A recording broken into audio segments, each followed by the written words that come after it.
Owen Jones has got a great analysis of the double tap attack on the hospital. However, there is one part that he's wrong on, and that is benchmarking ISIS as some sort of uniquely evil thing that we need to avoid. ISIS didn't invent the double tap. They saw it happen. Now, we all watched as rescue workers coming in to find, protect, comfort the injured, the dead, and the dying. And we all saw them eviscerated by Israel's attack using US planes and US weapons. Israel has done this countless times in Gaza recently, but prior to that, we saw them do it in Lebanon, we saw them doing it in Syria, we've seen them doing it in Iran. The double tap is a tactics that they have been using for decades.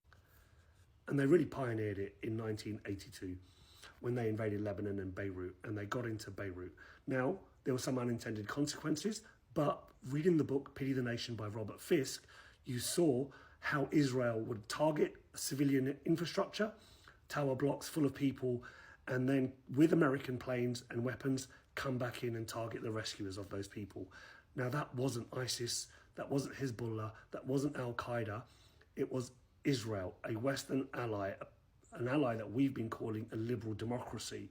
Now, Israel has been doing this tactic for decades, and every time it does it, it creates unintended consequences that other people have to pay.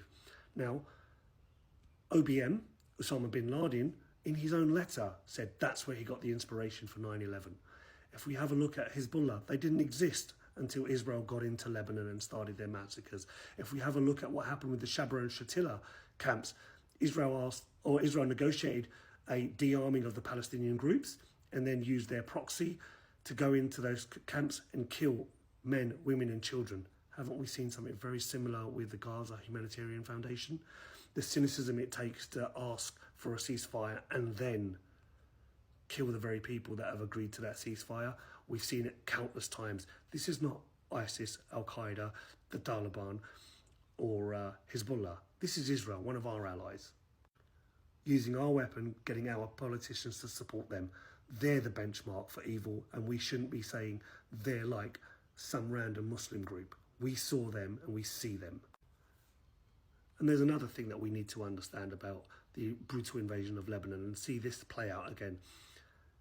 The person responsible, held directly responsible, was Ariel Sharon, who later on became the Prime Minister who kicked off the Second Intifada. So in Israel, no brutalization can result in any way of not failing forwards. They will always get promoted, and that always helps their career.